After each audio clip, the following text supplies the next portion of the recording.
Sir Jantar Mantar आ चुके हैं हम लोग और धर्मेंद्र प्रधान जो हमारे एजुकेशन मिनिस्टर है उनका इस्तीफा हो चुका है और हमारे दोस्त कुछ यहाँ पे बड़े ही सुंदर से क्रिएटिव कुछ नारा लिखा हुआ लेके आए हुए हैं और आइए बात करते हैं।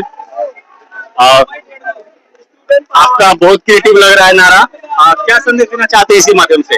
कहना चाहता हूँ कि भाई अभी जो लड़ाई है काफी छोटी जीत हुई है जी, ठीक है। और हमें बीजेपी से कोई दिक्कत नहीं है, लेकिन दिक्कत इससे है कि जो ये दलाली का काम कर रहा है ना, क्योंकि अभी जिस दिन स्टेटमेंट आया है उस दिन 2 पेपर लीक हुए हैं, शायद आपको अपना पता हो। ठीक है, 2 पेपर लीक हुए हैं, तो धर्मेंद्र प्रधान ने इस्तीफा तो दे दिया है, ठीक है। आज इसकी बारी है कि ट्रांसपोर्ट मिनिस्टर होके जो इथेनॉल को प्रमोट किया जा रहा है, लोगों को परेशान किया जा रहा है, इसको खत्म करना है और जो भी बेईमानियां हो रही है सरकार में उन सबको खत्म करना है। तो अभी जैसे धर्मेंद्र प्रधान का इस्तीफा हुआ तो इस पे आपका क्या प्रतिक्रिया क्या स्टेटमेंट है? अब मैं चाहता हूँ जो इसका जिम्मेदार आदमी हो उसे अकाउंटेबिलिटी दे के जिम्मेदारी दी जाए, ताकि आगे जिम्मेदारी जो संभाल सके अच्छे से। तो अकाउंटेबिलिटी तो प्रधानमंत्री की है, तो मोदी को इस्तीफा देना चाहिए। प्रधानमंत्री की तरह, लेकिन डिपार्टमेंटल के हिसाब से हर मंत्री अलॉट किया जाता है जी, लेकिन खैर इसका भी इस्तीफा। ऑल द बेस्ट आप लोगों को, आप लोग आंदोलन में भाग लिए और इतना सहयोग किया। बिल्कुल लड़ाई जारी है, हम लोग आपके साथ हैं, हम लोग इसमें प्रोटेस्ट में हैं, हम लोग कोई गोदी मीडिया और इससे नहीं है, अपनी बातें हम रख रहे हैं। और ये हमारे साथ कुछ और युवा साथी हैं जिससे हम लोग बात करने का प्रयास करेंगे। मैडम आप लॉयर हैं? जी एनरोल है बार में? जी कौन से बार में? बागपत बार से जी। मैडम जैसा कि देख रहे हैं हम लोग सिविल सोसाइटी काफी एक्टिव है इसमें और लॉयर्स कम्युनिटी की एक्टिविटी इसमें इन्वॉल्वमेंट बहुत कम है। आपके बागपत बार हो, चाहे बार काउंसिल ऑफ इंडिया, चाहे bar council of Uttar Pradesh, उनका कोई इन्वॉल्वमेंट नहीं रहा है। बच्चों का सपोर्ट किया हमने, अपने घर से किया, हमने वीडियो वगैरह भी डाला था बच्चों के लिए। यहाँ पर नहीं आ पाए सब लोग, यहाँ पे कम संख्या में आ पाए। मैं भी आया हूँ, बट हमारा कहना है कि जो हमारे लीडर, हमारे बार के लीडर हैं, चाहे आपका बागपत बार हो, चाहे हमारे दिल्ली हाईकोर्ट की बार हो, वो नहीं आ रहे, उस पर आपकी क्या प्रतिक्रिया है? अरे मेरा देखो मानना ये है कि सब लोगों ने सपोर्ट किया है, किसी ने घर रह के सपोर्ट किया, किसी ने बाहर से सपोर्ट किया है और बाहर का पूरा सपोर्ट रहा है। हमारे बागपत की तरफ से बच्चों के लिए समर्थन रहा है, पर ये था कि यहाँ पर आके सपोर्ट करते बच्चों को और मिलता, और जो बच्चे चाहते। क्या बागपत डिस्ट्रिक्ट बार ने रिजोल्यूशन पास किया है अपने ऑफिशियल लेटर हेड पे? हाँ, उन्होंने अपने उससे किया था बच्चों का समर्थन, वहाँ पे रैली वगैरह निकाल के। ये उन्होंने किया हुआ है तो हमारी तरफ से धन्यवाद है। लेकिन बार काउंसिल ऑफ जो दिल्ली है, दिल्ली हाईकोर्ट की बार एसोसिएशन है, बाकी डिस्ट्रिक्ट की बार एसोसिएशन से, इन्होंने इसको कंडेम नहीं किया इस इंसिडेंट। हाँ, ये चीज गलत है, ये इन्हें करना चाहिए था सपोर्ट बच्चों का, जो कि भरपूर मात्रा में मिलना चाहिए था, नहीं मिला बच्चों को। जैसा हम लोग देख रहे हैं, बाकी जो मीडिया के जो इंडिपेंडेंट जर्नलिस्ट हैं, सिविल सोसाइटी के लोग हैं, यूनिवर्सिटीज के स्टूडेंट हैं, सोशल वर्कर हैं, सब लोग इस सपोर्ट में। एडवोकेट्स भी अपने पर्सनल कैपेसिटी में आ रहे हैं, लेकिन बार इसमें बहुत पीछे, बार काउंसिल के पीछे है, वो उनको आगे आना चाहिए था, जो कि उन्होंने नहीं किया। एक प्रस्ताव बार की तरफ से निकलना चाहिए था एडवोकेट्स के लिए कि आप ये चीज करो बच्चों के समर्थन। जैसा हम सब जानते हैं, एडवोकेट्स की जो आइडेंटिटी है वो आजादी की लड़ाई और उससे पहले से आज तक की है, लेकिन अब ऐसा क्या सिचुएशन बन रहा है कि हमारे एडवोकेट्स इतना डर रहे हैं सरकारों से कि सवाल नहीं पूछ पा रहे हैं? वो डर नहीं रहे, देखो एक व्यवस्था बनी हुई है, अब बच्चे यहाँ प्रोटेस्ट कर रहे हैं, बाकी लोग समर्थन में उनके।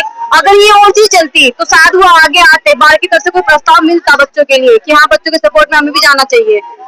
ये जो पूरा कोकरे जनता पार्टी जो स्थापित हुई है और जो पूरा प्रोटेस्ट जो खड़ा हुआ है, ये सीजीआई के एक रॉन्ग स्टेटमेंट के चलते हुआ है और सीजीआई चुप है, अपने मस्त अपना वो काम कर रहे हो, सरकार की दलाली कर रहे हैं। तो आपको लग रहा है कोई स्टेटमेंट है आपका कुछ इस पे? देखो इस चीज के बारे में कुछ नहीं कहना चाहूंगी। स्टार्ट तो उसी ने किया था ना, सीजीआई ने कमेंट किया था कि ये कॉकरोच है। अब कॉकरोच क्या है देख लीजिए आप यहाँ पे। आप सीजीआई से कुछ कहना चाहते हैं? बस कुछ नहीं, देखो बच्चों के लिए जो जिस चीज के लिए हम लोग यहाँ पे आए थे प्रोटेस्ट के लिए, वो हमारा काम हो गया। धर्मेंद्र प्रधान जी ने इस्तीफा दे दिया है, तो बस ये है कि अब शिक्षा व्यवस्था को बेहतर बनाया जाए, उनकी जगह पे जो भी है अच्छा। बीइंग अ लॉयर मैं भी चाहता हूँ कि सबसे पहले सीजीआई का इस्तीफा होना चाहिए, क्योंकि पूरे बखेड़ा उसी के चलते खड़ा हुआ है।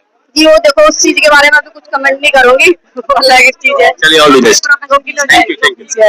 750 रुपए रजिस्ट्रेशन फीस थी, 22,500 जो कर दिया है उसको भी खत्म करना चाहिए। हम भी लॉ के विद्यार्थी हैं। आप एनरोल हो गए? नहीं अभी नहीं, फाइनली ईयर है मेरी। हाँ, ये नोटिफिकेशन कब आया कि ये 700 वाली फीस 22,000 हो गई? अभी जल्दी में आया, 2-3 दिन पहले। अभी 2-3 दिन में आया? हाँ, ये बहुत खतरनाक है। और ये पैसे वसूले जा रहे हैं बच्चों से। और जो ये बताइए, कोई व्यक्ति गवर्नमेंट में जिसका नंबर आ रहा है ठीक है, जो प्राइवेट से कर रहा है तो अपने फीस भर रहा है, सीनियर के अंडर इंटर्नशिप कर रहा है, पैसे मिलते नहीं है, खुद अपने घर से लगाता है, ठीक है, अब फिर रजिस्ट्रेशन वगैरह कराने जाता है तो वहाँ पर 750 की जगह अब तुम 22,500 रुपए लोगे। आप ये कहीं ना कहीं करप्शन नहीं हुआ है। इसके लिए अपने जो एडवोकेट्स कम्युनिटी है, जो हमारे बार लीडर है, बार काउंसिल्स हैं, इसको एक स्ट्रिक्ट एक्शन लेना चाहिए और लॉ इंटर्न्स के लिए, स्टूडेंट्स के लिए इस पे सोचना होगा और इसके लिए अलग से प्रोटेस्ट करना जरूरी है कि अगर न्यूली LLB पास आउट कैसे देगा इसका। मैं अभी उधर साइड जो मीडिया थी उससे भी मैं बोल के आया था, अभी ये शुरुआत है, अभी लड़ाई बाकी है, अभी शुरुआत है, अभी लड़ाई बाकी है। हमारी सिंपैथी आपके साथ और हम इसके लिए आवाज उठाएंगे। बीइंग अ लॉयर, हम आपके व्यू को सपोर्ट करते हैं और आप इस आंदोलन में, इसके लिए हम आपको धन्यवाद भी करते हैं। सर कुछ कहना चाहेंगे? अभी ये धर्मेंद्र प्रधान का रेजिग्नेशन हुआ है, आगे नितिन गडकरी का होगा, उसके आगे निर्मला सीतारमण का होगा, उसके आगे नरेंद्र मोदी का होगा। मतलब पूरी कैबिनेट और सरकार से आजीज हो गए हैं लोग, परेशान है, इसको खत्म होना चाहिए। देखो हमारे माँ बाप ने गलती की बीजेपी को लाने की, अब ये बच्चे उनको हटा रहे हैं और लोग बोलते हैं ना कि बच्चे हैं इनको समझ नहीं आता। अगर इनको समझ नहीं आता तो सरकार हटाती नहीं, इनको सबसे ज्यादा समझ में आता है। ये जनरेशन को लोग बोल रहे थे कि ये बहुत लेजी जनरेशन है, ये कुछ कर नहीं पाएगी, लेकिन ये जनरेशन ने जो कर दिया ना वो आगे पिछले 100 साल वाले जो आजादी वाले जनरेशन थी उन्होंने किया था, ये जो ये जनरेशन ने किया, ये इतिहास में लिखा जाएगा ये जनरेशन ने किया क्या। मैं आपकी बात से पूर्णतः सहमत हूँ। जितनी जेनजी को समझ उतनी हमारे बाप दादा को भी समझ नहीं। एकदम सही बात, एकदम। ये लोग बोलते हैं कि जेनजी लोग को समझ नहीं, इनको दुनिया भर की समझ है। जो मिलेनियल थे, मैं मिलेनियल हूँ, हमको नहीं पता, हमको ऑफिस का पता है, घर का पता है, जेनजी को पूरे दुनिया भर की समझ है। ये समझ की वजह से ही आज ये रिजिग्नेशन हुआ है, मिलेनियल की बस की बात नहीं थी अगर ये जेनजी खड़े नहीं होते। तो अभी आगे क्या प्रोग्राम है, कंटिन्यू रहेगा ये प्रोटेस्ट जब तक कंटिन्यू रहना चाहिए, जब तक ये मेरी गाड़ी नितिन गडकरी की वजह से जो खराब हुई है, ये प्रोटेस्ट जब तक कंटिन्यू रहना चाहिए, जब तक एजुकेशन सिस्टम नहीं होते, जब तक एथेनॉल का बंद नहीं हो। लोग बोलते हैं पाकिस्तान में तेल महंगा हो गया, पाकिस्तान में एथेनॉल नहीं मिल रहा है, लोग नेपाल से कंपेयर करें, भूटान में अपना तेल लेना बंद कर दिया है एथेनॉल की वजह से। किसकी जिम्मेदारी है? पेट्रोलियम मिनिस्टर की जिम्मेदारी है, लेकिन खड़ा कौन है? नितिन गडकरी खड़ा है। तो किसको हटना चाहिए? नितिन गडकरी को हटना चाहिए।